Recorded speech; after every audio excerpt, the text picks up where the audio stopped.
great honor for me to be here today, first at the Metcalf Institute, which has done such a wonderful job for now, I guess, 12 years, trying to knit together science and journalism for better, clearer, and more engaged reporting on environmental issues. It is a noble pursuit. Nobody does it better.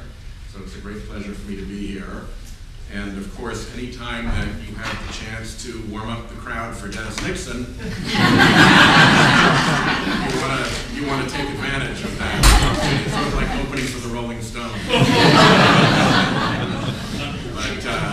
I'm delighted to be here. We were co-counsel on the World Prodigy case years ago, and we've known each other for a long time. And I'm delighted to be here with him and with many other notable environmental figures, not least of whom is Dean Farmer of the Graduate School of Oceanography. And I see the very distinguished Professor Harry Jeffries, who's the first person to tell me that a 4-degree increase in mean winter temperatures in Narragansett Bay actually amounted to something. So I had said something dumb like, well, if I jump into 62 or 66, I can't tell the difference. Why is this a big deal? He was going to patiently point out to me through, with Sandra, that that's actually an ecosystem shift for those creatures. My wife's major professor, Candace Oviatt, is here, and Marion Gold, who just ran a great symposium for clean energy over at the main camp, the other campus, the terrestrial campus. And, of course, I hate to say this because it makes implications about age that probably aren't appropriate, but truly the grande dame of the Rhode Island environmental movement, Peggy Sharp, is here. I'm very honored that she is here.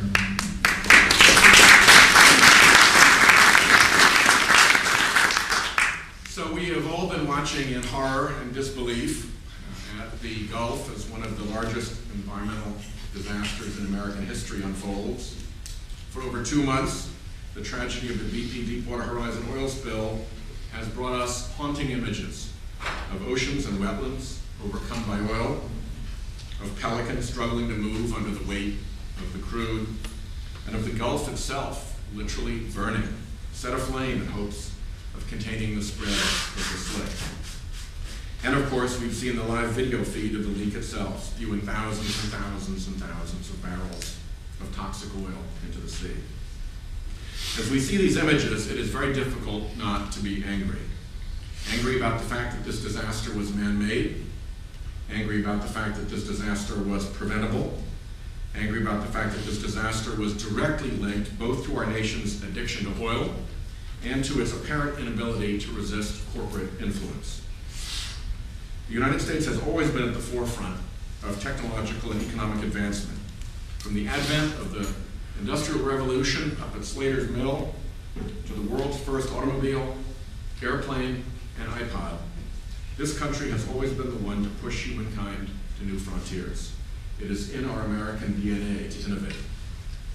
And yet, we lag in the next great economic revolution, the race to clean energy. America continues to rely on the same fuels that fed the manufacturing centers and steam engines of the Industrial Revolution over a century ago, and that now poison the Gulf and our skies. Oil still accounts for approximately 40% of our total energy needs. 70% of this oil is imported from foreign countries, many of whom, to put it mildly, are not committed to our best interests. And as has been so dramatically displayed over the past 2 months, even our domestic oil production can come at a heavy cost. Our addiction to oil and the need to develop new clean forms of energy are best captured in this simple statistic. The United States uses nearly 25% of daily world oil supply, yet we have proven reserves of only 3%. This is simply not sustainable. Are we in this predicament because we've lost our ability to innovate? No. We're in this predicament because the political force is still behind subsidizing dirty energy. It is now high time that America redirect its energy policy to wean us off the polluting fuels of yesteryear and incentivize the critical research and development needed to put the U.S. in the driver's seat of the coming economic renaissance. For Rhode Island, one of the most important elements of this new economy will be offshore wind energy. Last year, University of Delaware professor Willett M. Kempton testified in our Senate EPW committee that for the mid-Atlantic region alone, offshore wind potential exceeded 330 gigawatts. Kempton went on to say that for this region, the practical offshore wind resource is enough to power all electricity, all gasoline for automobiles, and all fuel oil, natural gas, and other building heating fuels. Even if Dr. Kempton's assessment proves overly optimistic, wind is still a major source of abundant, renewable, and clean energy.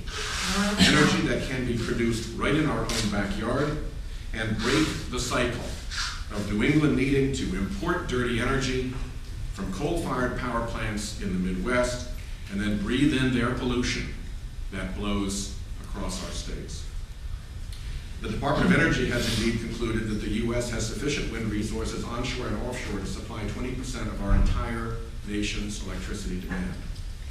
Early this year, Senator Rhode and I worked to secure federal funding to improve Quonset Point to allow for the shoreside assembly of wind turbines. And even as negotiations for our own Rhode Island wind farm continue, it's already been reported that Quonset may be utilized for the construction of the Cape Wind project in Massachusetts. With Rhode Island still suffering from this plague of high unemployment, an influx such as this of construction jobs would certainly be a welcome boost. A portfolio of resources will be required to replace the fossil fuels we've relied on for so long. These green resources include wind, solar, hybrid battery vehicles, biofuels, geothermal, tidal, and algae-based petroleum, among others. A number of companies right here in Rhode Island are already developing and installing these technologies. Alteris Energy is a leader in residential wind and solar projects. Newport Biodiesel is taking used restaurant grease and turning it into clean-burning biodiesel and home heating oil. And a very ambitious startup, Bioprocess H2O, is a leading developer of advanced cellulosic biofuels. But under current market conditions, it is hard for clean energy sources and energy efficiency measures to compete with fossil fuels. And it's the job of Congress to send the right market signals to put clean energy and energy efficiency on an even playing field with coal and oil. That means renewable fuels should receive the same kinds of tax breaks and loan guarantees we currently lavish on traditional fossil fuels. That means we need to match the support China, India, and the EU provide their green industries. Most important of all, that means we need to put the price of carbon pollution on the polluters, where it economically and morally belongs. These steps would quickly propel the United States to the front of the clean energy race. As a member of the Senate Environment Public Works Committee, I've been on the front line of this fight. The EPW committee reported a bill last October that would reduce U.S. greenhouse gas emissions over 80% by 2050 and jumpstart our clean energy economy. Unfortunately, the minority party members refused to show up for work. For days, we waited in the hearing room, but they never came, forcing the committee to take the unusual step of reporting out a bill without any minority participation, amendments, or debate. It has been deeply frustrating to bang up against the blank refusal of some of my colleagues to acknowledge the need for meaningful legislation to stem the tide of global climate change and to prepare for the looming wave of climate change consequences. I'll take this occasion to commend the efforts of Senators Kerry and Lieberman to move the debate forward and to rally new support to this effort. The proposal they unveiled recently could become part of a comprehensive energy bill the Senate could get to this summer. However, any legislation needs to adequately recognize the unique challenges coastal states such as Rhode Island face from climate change. Sea level rise and storm surges will lay devastation at our doorsteps. The floods that ravaged Rhode Island this March are harbingers of storms to come. Coastal states have critical infrastructure roads, power plants, wastewater treatment plants that may need to be reinforced or moved, and natural systems, both terrestrial and aquatic, that must adapt to and survive the effects of climate change. I see too much funding in the Kerry-Lieberman bill for dirty energy, and too little for protecting our coastal communities or for investing in the clean, renewable sources that will power our energy future. I look forward to working with Senators Kerry and Lieberman, Majority Leader Reid, and others to correct this imbalance. When I was young, the burning Cuyahoga River awoke a generation to the industrial pollution across America. So today, the Gulf spill needs to awaken us to the damage we are doing to our oceans. From melting ice in the Arctic Ocean to crumbling coral reefs in our tropical seas, alarms are ringing that need to wake us up. Massive and growing ocean dead zones. Marine mammals so poisoned that they are now swimming toxic waste. Vast gyres in the far seas of garbage and plastic. Temperature changes, such as in Narragansett Bay, that amount to ecosystem shifts. And perhaps worst of all, rapidly changing ocean chemistry from carbon that is making the ocean more acidic than it has been for 8,000 centuries. From our mother oceans, we take and take and take. We extract and extract, we dump and spill and pollute. It has been this way back into the distant mists of time, but it cannot continue. Now we are become so formidable a species that our oceans simply cannot take it anymore, not without help, not without care. I believe this strongly. Against the permanent and institutional forces of extraction and pollution, there has to be a permanent and institutional force to protect our oceans. To establish this, Senator Olympia Snowe from Maine and I have partnered to draft legislation to create a national endowment for the oceans. Our beloved Claiborne Pell years ago created a national endowment for the arts and a national endowment for the humanities to celebrate and protect these areas of human concern, for which there was no lasting support or focal constituency. Similarly, this endowment will provide the steady funding stream and political focus necessary to begin to better manage, protect, and conserve ocean and coastal ecosystems. I hope the National Endowment for the Oceans will soon begin to serve this lasting role. In closing, let me thank the Metcalf Institute for its hard work to create a meaningful dialogue between the scientific community, policymakers, and journalists.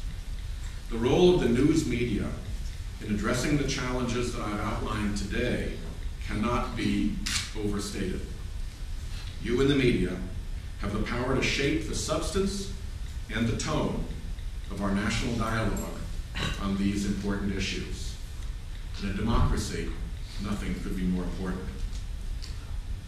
And you will have to shape the substance and tone of this national dialogue in the modern communications environment of instant communication, a 24-hour news cycle, and a public economically stressed, harried for time, and relentlessly bombarded with information. This creates an atmosphere that is ripe for misinformation, propaganda, and spin. An atmosphere that I don't think this country has faced before. In this ripe atmosphere, very powerful corporate and political forces with great wealth and great sophistication are at work to shape public perception, usually with ulterior motives, often not honestly, and sometimes through downright falsehood.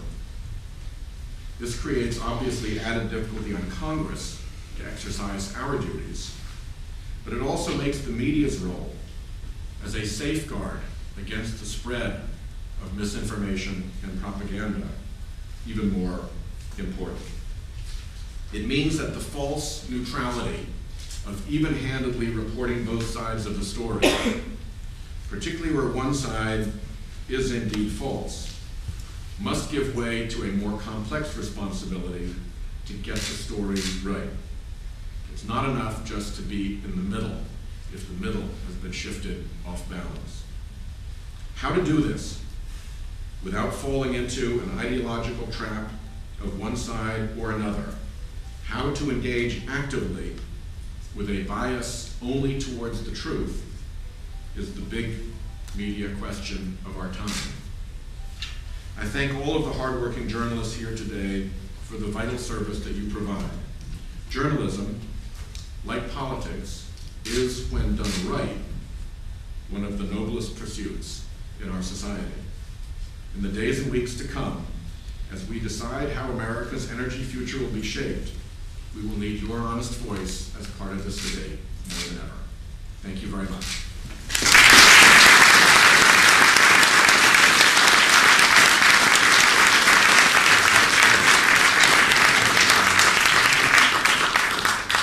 The Senator has time to take a few questions before he has to go. Yes, that's a quick hand up, well done.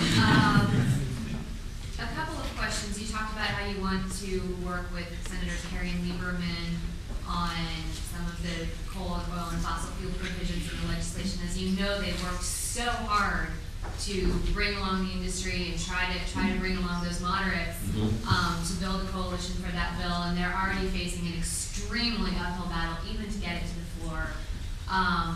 So how are you expecting to have any traction with that? And what specifically are you hoping to change? Well, a year ago, when we did the budget in the undistinguished budget effort that is informally known as Votorama, it's basically open season on amendments until everybody gets tired and goes home. And so every possible political staging amendment gets delivered up. And a lot of them were energy and climate change related. And we were getting slaughtered out on the floor that day on votes, on what was accepted by voice vote, on what was agreed to. And so that very night, I ran down Ben Cardin of Maryland. We together ran down Barbara Boxer of California. The three of us ran down John Kerry, and we agreed we were going to have to form a coalition in the Senate to make this happen. And for a year, that coalition has been working. The staff meetings for it occur in my office. 21 offices are involved. So it's not just me. There is a block of senators that are pretty motivated to try to pull this back from KGL, Kerry Graham Lieberman, to Kerry Boxer, and that should be the range that we're discussing it. There has been considerable upheaval recently in what looked like a simple trajectory from a very green Kerry Boxer bill to a slightly less green but politically winnable Kerry Graham Lieberman bill. Two important things happened. One, Lindsey Graham left the stage and indicated that he was no longer interested in participating, so there went the only apparent Republican vote. And the second thing is that the Gulf spill erupted 18 days after President Obama had announced a new expansion of ocean drilling. And that put a number of the Green senators who were pretty well on board out of the equation. So a new coalition has to emerge and a new strategy has to be developed. There are fundamentally two strategies in the Senate. One is to try to get everybody in the room and have enough in the bill that makes everybody happy enough that you can get to 60 votes. It's a negotiating and trading strategy. That sometimes works, but in the current political environment in Washington, it doesn't work very often because too often the negotiations are not in good faith. They're simply for purposes of delay, to string people along, and you just look at healthcare. The second way to do it is simply to try to write a very, very good bill. One that stands on its merits, that can be explained publicly, that is clear and effective, and you rally a coalition around that bill, and you go to the floor, and you work to get your message out, and you pound and you pound and you pound on it until you can force it through. That was the Wall Street Reform Bill. The Republicans were desperate to have us negotiate with them and get onto that track and go wandering off into the weeds, and that would be the end of it. Instead, Harry said, no, here's our bill, and he went to it once and they filibustered, and he went to it again and he filibustered, and he went to it again and he filibustered. I compared it to Joshua. 7 times around we might have to go before the walls came down. He only took 3 and it finally worked before the 4th. But that's the other strategy. And so at the moment, there's so much upheaval, it's hard to know which is the best way to go.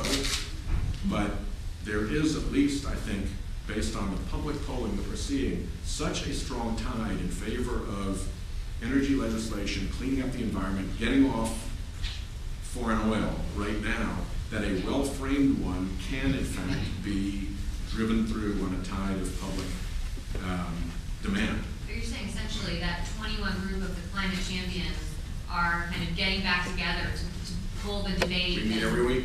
And to get it to go back in the direction of Kerry Boxer, to yes. essentially maybe even have a completely separate bill. Yes. There are 2 potential goals. One is a bill that we can get 60 votes of by making 60 senators happy through negotiation, and the other is a bill that makes enough sense and is strong enough and clear enough and effective enough that if we simply pound on it for a while, people will really start to get hurt if they are opposed to it and they eventually have to give in. Even though the main Republican Party has said that climate change is a myth in its platform, it is hard to believe that Olympia Snow and Susan Collins will stand by that principle very long. There's just too much reality out there. Lindsey Graham at some point, I think, can come around. George Lemieux in Florida is in a terrible position with what his state is looking at if he is against this. It lashes them to big oil in many respects. So I think there's lots of ways to make this work other than the old-fashioned way of horse trading. Yeah? Well, not, sorry. No, go ahead. Well, not quite as relevant to Rhode Island as some of the northern states in New England. Do you have any comments on the future of policies to promote the sustainable use of wood biomass energy? Nothing specific. Nothing specific? No. I'm operating more at the general level. You've first got to put a price on carbon and then match the foreign competition and support for clean energy resources so we're not having our pockets picked by China and the EU and others. And the third is to rebalance the extraordinary tax subsidies, benefits, credits, and other goodies that flow in the direction of big oil at a time when, in the first quarter of this year, the major oil companies, the 5 of them, made $23 billion in 1 quarter, in 3 months.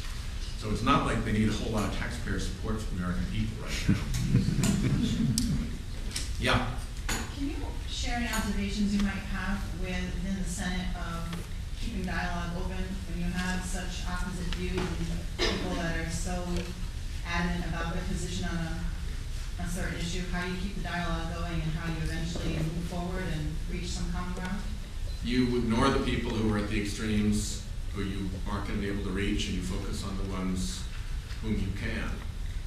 And I think that on the Democratic side, virtually every senator is reachable,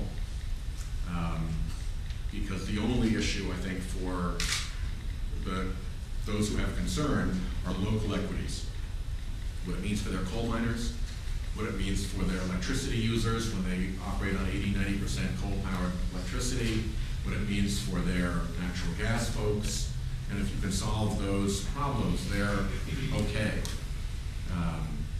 And I think on the Republican side, there are a considerable number of folks who see what's for real. You know, as political as it is, I think for a lot of our colleagues, once you kind of get through the initial politics, the vast majority of people in Congress are very decent. Most are very thoughtful. And I think a lot of them very much want to be on the right side of history. And this could go down as one of those issues where, you know, you're as wrong a side of history with as grave a consequence as could be. And loyalty to the party structure will last for a while, but it won't last indefinitely against the right kind of pressure, explanation, a good option, something to vote on that, you know, works, and the demands of the American people, which now are very strong for doing something on this. Very strong. I mean, it's sort of 3-1. So it's really kind of a, remember Thermopylae? You know, there was that little pass. So 400 Spartans could hold off the entire Persian army. The Senate, with its 60-vote filibuster rule, is a Thermopylae. It's a pass where a small, determined group can hold off a great, great number. But there's a reason that the Spartans are dead.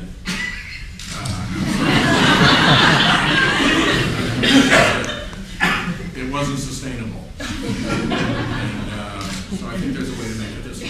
Yeah. Okay, last question, then I've got to go catch a plane. I'm sorry. Yes? I wonder if you could speak a bit more about the endowment for the oceans, if you've defined objectives and what the practical application would be. Senator Snowe and I think we'll probably be announcing this and filing the legislation next week. It is in a relatively distinct form. It's broad-ranging in terms of what the funds can be spent on. It sets up a very high-level national board to govern the endowment of presidential appointees. Its mission is to protect the oceans and enhance their understanding. And we have at least one initial funding source that we have agreed on. And if climate change passes with carbon pollution costs in there, that will create revenues that we would hope to tap into a bit. And if the continued pressure on the oil industry, some of the revenues that come back to the public from not subsidizing big oil so badly is another source to tap into. But I recognize that it's a new idea, and I don't want to gorge it with too much funding too early. Like every other agency, it has to prove itself and defend itself. So we're really looking at this point for significant startup funds, I would describe it as. And I think we've got one very good idea to get that started that we've agreed on, and that doesn't displace other demands. Thank you all very much. Appreciate it. And now.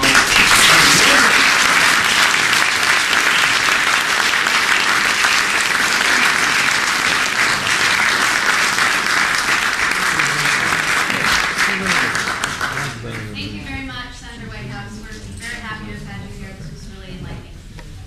We are now going to move on to a different but very related topic with Professor Dennis Nixon. And I just wanted to note a couple more things about Dennis before he gets started. Dennis is a member of the Maritime Law Association of the U.S., as well as the Rhode Island Bar. He's Secretary and General Counsel for the Point Club, a fishing vessel insurance cooperative he founded over 20 years ago. He is one of 3 founders of the International Marina Institute, which provides educational programs and certifications for professionals in the marine industry. And he also is the legal advisor and risk manager for UNALS, the University National Oceanographic Laboratory System, to whom he has been providing advice and to the U.S. academic research vessel fleet for over 24 years. And today, Dennis is going to follow up, as I said, to talk about the legal repercussions of the Deepwater Horizon oil spill, and specifically about liability limits that were originally developed after the Exxon Valdez spill, and how these limits are now having repercussions into the future. Hopefully not too much further into the future. But without further ado, thank you, Dennis.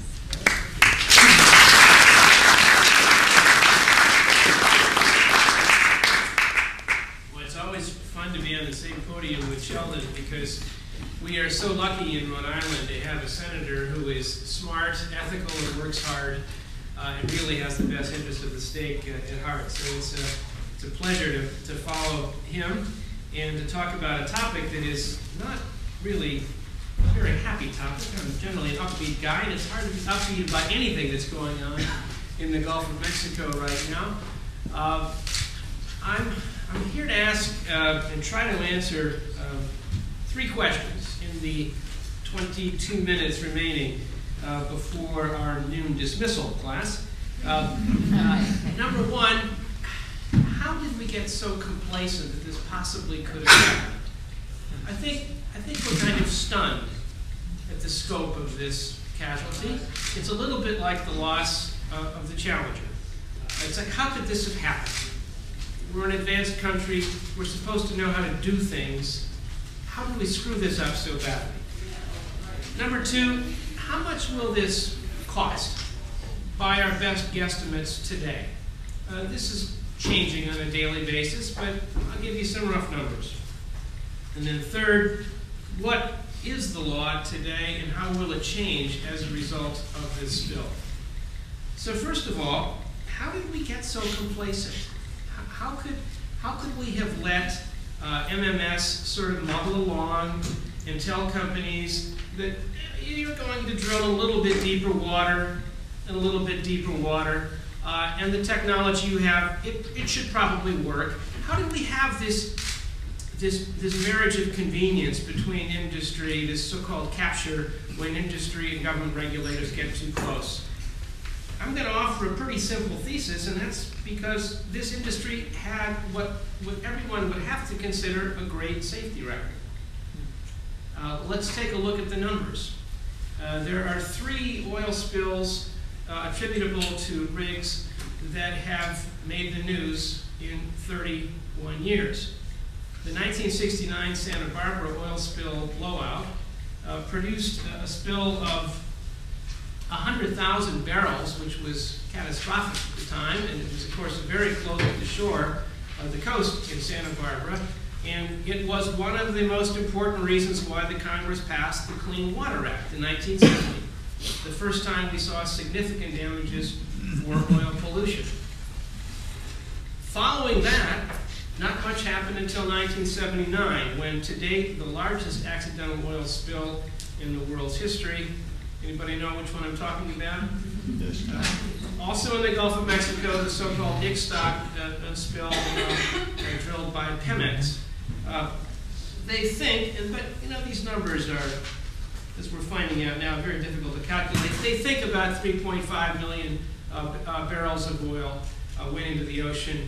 That spill happened in June. It was not resolved until the following April. And it was, we didn't have the ability to have underwater video that we have today. We have much less of a clue what really went in the water there, but that's the guesses that happened after that particular spill. That brings us to today, when the estimates, is Peter Cornillon in the audience today? Peter, I see that your concerns about the minimum, maximum range numbers, apparently the rest of the panel is now agreeing with your concerns. Peter Cornillon here was on the panel that was estimating what they thought the flow rate was, and came up with an initial 12 to 24,000 barrels a day. Peter had some concerns about that, and the latest numbers are now more like 25 to 40,000 barrels a day. So that number keeps going up, but once again, it's a very difficult thing to figure out, even with really smart guys like Peter trying to figure it out. And if it's going on for about 2 months, not quite, but close to 2 months, that would put us somewhere over 2 million barrels already into the Gulf, with perhaps several more months of this going on. This spill appears to be easily able to eclipse the biggest spill ever in 1979. So we're on a trajectory that will make this the biggest one ever. This has paralyzed the country. It has paralyzed the Congress. It's paralyzed the legal system all through the Gulf states. There are something like 50 class action lawsuits that have been filed already. The Congress has done, despite Sheldon's words yesterday, the Congress has been doing almost nothing but holding hearings on various bills to change federal law, some smarter than others. And this is a very dangerous time for the country, because whenever Congress rushes to take action, there are unintended consequences. And I'll talk about some of those when Congress passed the Oil Pollution Act, where in an effort to do the right thing, they actually made some significant changes in the law that made things worse, and we're seeing some of those impacts today.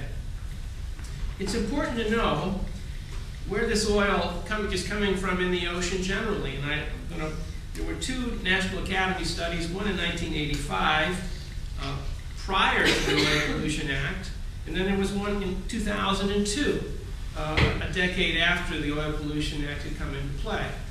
And I just want to give you some numbers here to give you an idea how that law did have a very positive impact on the amount of oil entering the oceans from vessels. So in 1985, the best minds in the country said that 45% of the oil entering the oceans came from marine transportation. That's tank vessels and other vessels that have casualties and leak their fuel.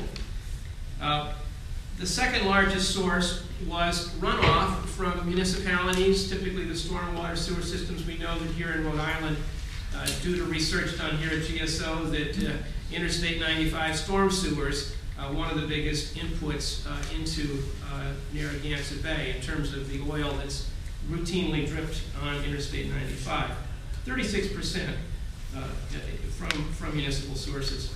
9% atmospheric fallout. What happens when you burn hydrocarbons and it rains later? 9% was natural seepage in 1985. This is a source that most citizens aren't even aware of, unless you're in places like Coal Oil Point in California, where it's quite obvious that the tar balls that are coming ashore there are coming in from the natural seepage. We have significant natural seepage in both California and the Gulf of Mexico, less documented off of Alaska. Only 2% of the oil spilled in the ocean, according to the National Academy in 1985, came from OCS operations. Offshore drilling, production, and the associated pipelines that bring all that oil to shore. That doesn't look like much of a problem. By the calculations at that point, 1 barrel was spilled for every 93,000 produced. So things looked okay. By 2002, we see the impact of the Oil Pollution Act of 1990, which dramatically changed the way we carried oil in our tankers. The most important features of the law were a huge increase in liability limits and some technology changes forced on the industry, like double hulls, which made a more expensive but inherently more safe platform for carrying the oil. By 2002, we see the total volume of oil had declined going into the oceans, and now 63% of it is coming from natural seepage. There wasn't any more natural seepage, but the other sources had gone down so much that seepage rose as a primary cause of oil in the oceans. Municipal runoff down to 22%, atmospheric fallout 8%, marine transportation now down to 3% from 45%, directly attributable to the huge changes in the law and the fear of all these companies going out of business and they're not being able to purchase insurance for their operations. So fear was a mighty motivator with that law. It produced some very real results. Now, for the first time, the National Academy enters a new category, a new measurable category of oil in the oceans, the impact of recreational boating. You know, many of us still operate, well, I don't, but many people still operate two-cycle outboard motor engines, in which the design of the engine produces oil going directly into the water. The the Clean Water Act of 1970 defines oil pollution as creating a visible sheen on the water.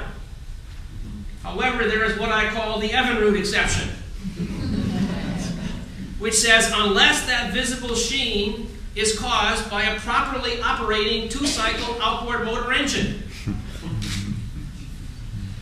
And that's why when you stop by at the gas dock at the marina, well, they're going to tell you don't idle your engine there because they don't like seeing that sheen in the water.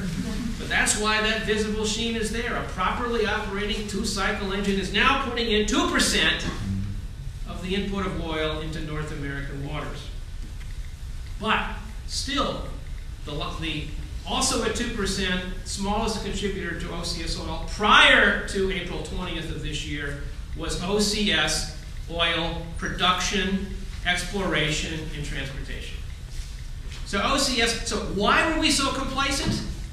This sector of our oil industry, this sector of handling oil in the marine environment had the best safety record.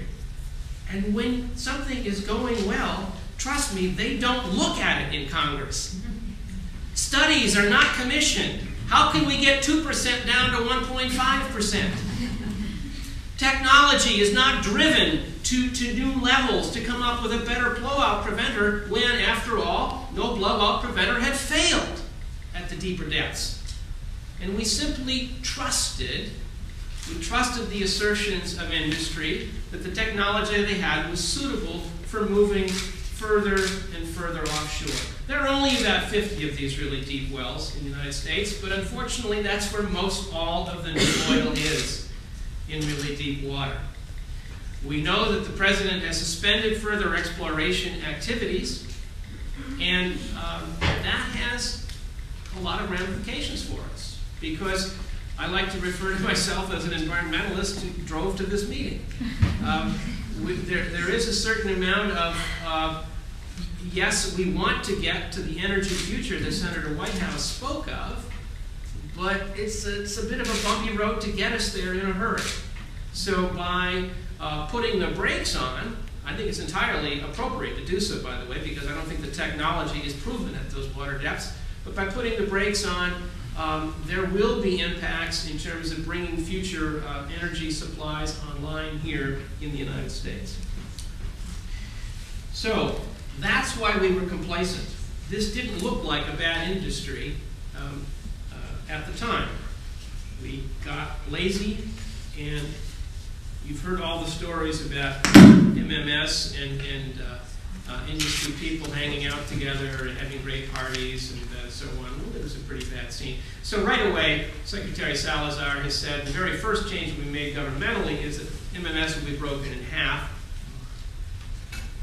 and that there will be a separate safety division that will actually be in charge of making sure that rigs don't blow up. And this other part of MMS, which is trying to get the most lease revenues for the United States government, because the second largest source of income after the income tax to the U.S. Treasury is, you guessed it, offshore oil and gas revenues. So we're addicted to this as taxpayers as well, the revenues that are provided. We want BP to make money because we share in those revenues every time a new well goes in the ground. So how much has this best guesstimates cost so far? Well, the latest estimates, and they're changing daily, but these are some nice round numbers for you. We think, and by the way, as a basis for comparison, the Exxon Valdez total costs were about $4 billion, and that's everything from a cleanup to damages. That was a lot of money in 1989. And when you consider that at the time, under the Clean Water Act, they were only required to pay about $112 million based on the tonnage of that ship. It was actually a fairly extraordinary amount of money. But right now, we're looking at potential just cleanup costs of about $10 billion in the Gulf of Mexico, based on what we know about the oil that's in the water now and the oil that's projected to keep coming out until it is capped sometime in August, we hope. The penalties and fines under current law that can be applied, about $3.5 billion. Now, there are several efforts in Congress to change the fine structure retroactively, and say we're going to apply new law to an old incident, there are some legal issues with that. So let's just bank on $3.5 billion in penalties and fines. Compensatory damages are those damages that are given to people who can no longer work. They've lost property, they've lost income, and right now the guesstimate is also at about a $10 billion amount of money. There's something called punitive damages out there as well. You may have heard of those. They are only available in the most egregious kinds of tort cases. Usually when there is some sort of gross negligence or willful misconduct. Punitive damages were, there were no guidelines on punitive damages from the court system until just a few months ago. Yeah, when the U.S. Supreme Court, in just a Hail Mary pass from Exxon to BP, in the case of Exxon versus Baker, came up with a decision that said that punitive damages may not exceed the amount of compensatory damages in a particular case. So if compensatory is at $10 billion, then the punitives would be limited to $10 billion as well.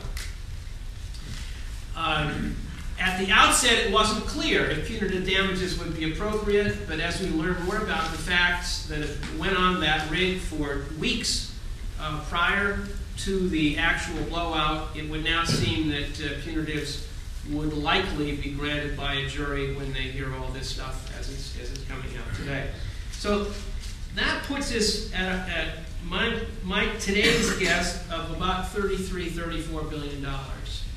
And that sounds like a lot of money. But as Senator Whitehouse pointed out, what the profits were in the oil industry, this is not a break the bank number for BP, because keep in mind as well, they actually have insurance on a fair amount of this too. What it does mean, and one that I will be watching very carefully, is that we have two things going on. One of them is really very interesting, and this is the ad that BP's been running on the back page of the New York Times every day, and we're recently criticized for doing so. But the president said something here that stunned every defense lawyer in the country, because laws are created to limit liability, but he said we will honor all legitimate claims. He didn't say all legitimate claims up to the limits of our liability under the Oil Pollution Act, which by the way is $75 billion for compensatory damages. He said we would have all. And he's been repeating it. And in one of the laws that's, one of the many bills that's currently pending in Congress now, introduced by Senator Vitter of Louisiana, this bill goes on for some 40 pages, but on the very last page, the bill says, in terms of liability, well, gosh, executives of BP testified before Congress in May 2010 that BP would pay all legitimate claims that exceed existing applicable economic liability limitations.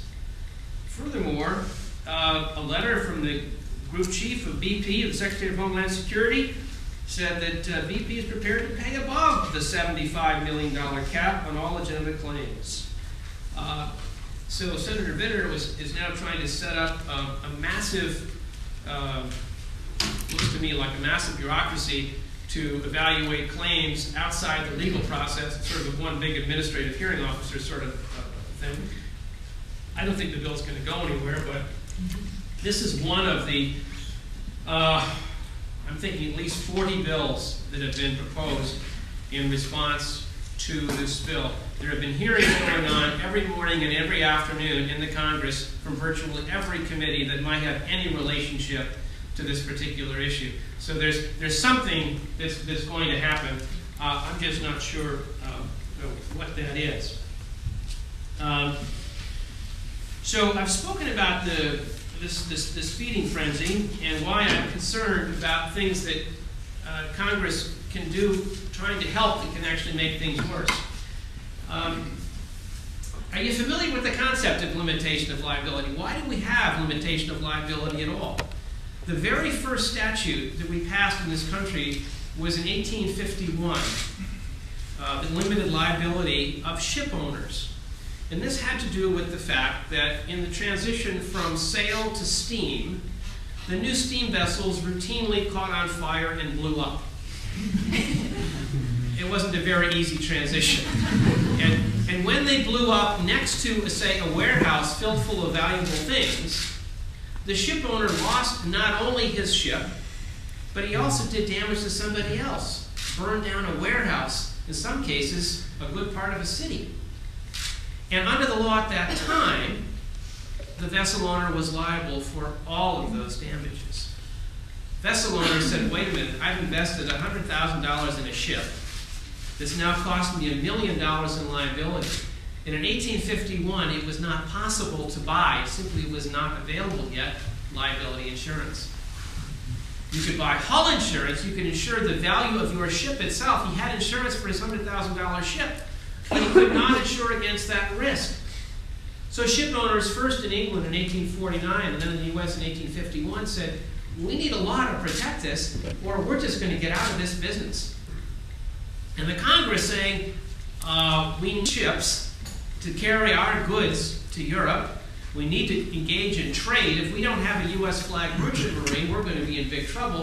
So this law, this old 1851 law was passed, and guess what? It's still good law today. That's the beautiful thing about our US code. It just stays on. And guess what? The industry likes it that way too. Because beginning in the 1890s, protection and indemnity clubs were developed to provide massive amounts of liability insurance for vessels, but they still like to limit their liability really quickly. In fact, the owner of the Deepwater Horizon rig, Transocean, a Swiss-based company, very quietly filed for limitation of liability in federal district court in Texas the week after the explosion, attempting to limit their liability to the value of their rig, which I think they pegged at about $65 million. And also claiming the other limits under the Oil Pollution Act.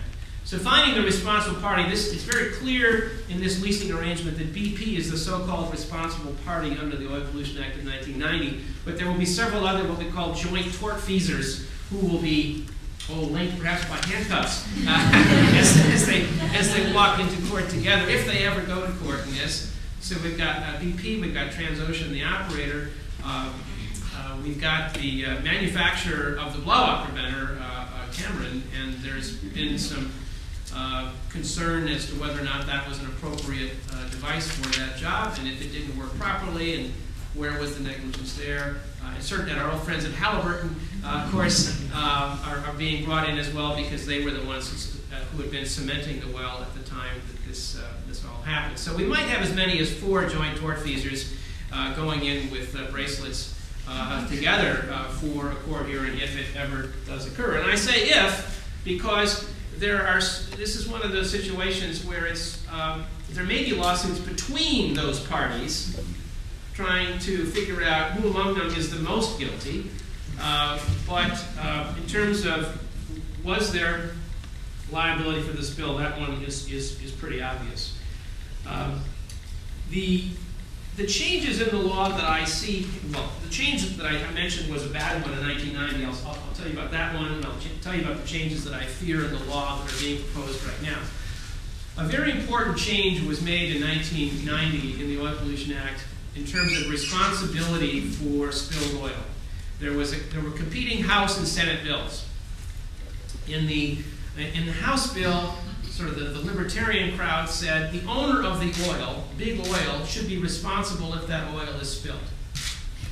The Senate bill said, no, we think the carrier of the oil should be the group that is responsible in the case of an oil spill. The Senate bill won. Now, what difference does that make? I'll tell you the difference it made. The best tanker fleets in the world prior to 1990 were owned by the big oil companies. In fact, the best tanker fleet in the world was the Exxon fleet. It had one drunk captain, but an otherwise superb fleet. The second best fleet was the Texaco fleet. And then there was the Union Oil fleet, and on and on. Today, no oil company No major oil company owns its own fleet of tankers. The Exxon Valdez is now the Sea River Mediterranean. All those fleets have been handed off to far less capitalized offshore companies with unidentifiable names and corporate histories, making it more difficult to go after them. If instead we had gone with the House bill and said that the owner of the oil, that U.S. company that's importing it into the U.S., had responsibility, they would have taken a much greater care in the condition of each vessel. The Europeans have actually seen this worse than we have in recent years. We picked up double hulls. They made fun of us in 1990 when we adopted double hulls, said we were stupid, it was too expensive. And then they've had a series of single hull casualties off the coast of France and Spain, so they're now trying to catch up to us very quickly and have seen the merits in what we had in that law. So there is as you get around to changing these limitation of liability limits, unforeseen circumstances. Right now, a bill was introduced yesterday to eliminate, Senator Menendez from New Jersey, I think, proposed a bill that says there is unlimited liability for any OCS activities. Unlimited liability. Now that one feels good. If you do something wrong, you should be responsible for it. Keep in mind that we all, well, most of us, I think, drove to this meeting today. If we put the liability posture such that an oil company says to itself, and the board of directors says, okay, here's the value of our company right now. We can either keep drilling for oil, but it looks really risky. We have unlimited liability for whatever we've done. And I'm going to tell you, the insurance industry is not going to be interested in working with this industry in the near future after this particular spill. They're going to be sucked dry on this one. Kind of like the interest that they have in working with homeowners after Katrina. I don't think so. So it's important in the effort to feel like we've done something right that we keep in mind that we need this oil industry. We need it to keep pumping oil, at least until we figure out all of the other alternative sources of energy that we need to run this great country of ours. And right now, the rush to justice, if you will, or the rush to a legislative answer has me really scared. And I monitor lots of news services on a daily basis to keep informed on all the things that are being proposed. Because every member wants to be able to say, I did something. I passed a bill that did this, that, or the other thing. But many times they're not thinking ahead to what may happen over the next 20 years. Short term, the Endeavor will be on the scene next week, engaged in an effort to measure what's going on. We're going to probably have research going on in the Gulf for many years in terms of what has happened. We know that this couldn't have happened at a worse time for bluefin tuna spawning, for turtle egg laying. We know that this is a kind of an environmental casualty that we have not seen in a really long time. And there are some really great scientists here at the GSO who are working on those issues. My little slice of this is trying to make sure that when we get down to figuring out the legal response, that we don't bungle it. I want to ask you this because you teach about regulatory policy as well as being familiar with the insurance industry. And a lot has been said in the news about the failure of NMS to regulate the petroleum industry and offshore drilling. But isn't this also a failure of the insurance industry to police its insureds? And over the last 15, 20 years, we've offered the private sector as policing these kinds of characters. So would you comment on regulation versus insurance? Yeah, I work a lot with the insurance industry, primarily with research vessels and fishing vessels and so on. And I tried many years ago to say, well, gee, we've got this great program, and we're really interested in safety here. And they said, we don't care. I said, what do you mean you don't care? Well, if you come back and show us that your program, after 3 years, has produced lower losses, then we'll pay attention to you. But to the insurance companies, it's simply a numbers game. They really don't care about programs. They care about what's your last 5 years of actuarial results. It's strictly numbers. They do not have significant risk management, safety departments that are out there trying to develop best practices. They just simply rely upon the industry to do that and tell them, if you want to have lower rates, figure out how to have fewer casualties. So if I could just follow up, the news coverage suggests that in fact there have been lots of rig disasters in other areas, from the Persian Gulf, for example. And it strikes me that there's this lack of learning in the insurance industry and the petroleum industry itself. And why didn't, in your estimation, why didn't the insurance industry learn from that? Once again, because, 1 barrel spilled for every 3,000 produced, they consider an excellent record. There's going to be slippage in every business, and they are accustomed. They like paying claims, to tell you the truth, Carolyn, because that's why people know they need to have insurance. So they like paying a steady stream of manageable claims. They don't like the world to come to an end like it did in the Gulf of Mexico. They really wouldn't want all claims to go away. People would stop buying insurance. If we had a completely safe environment, why would you need insurance?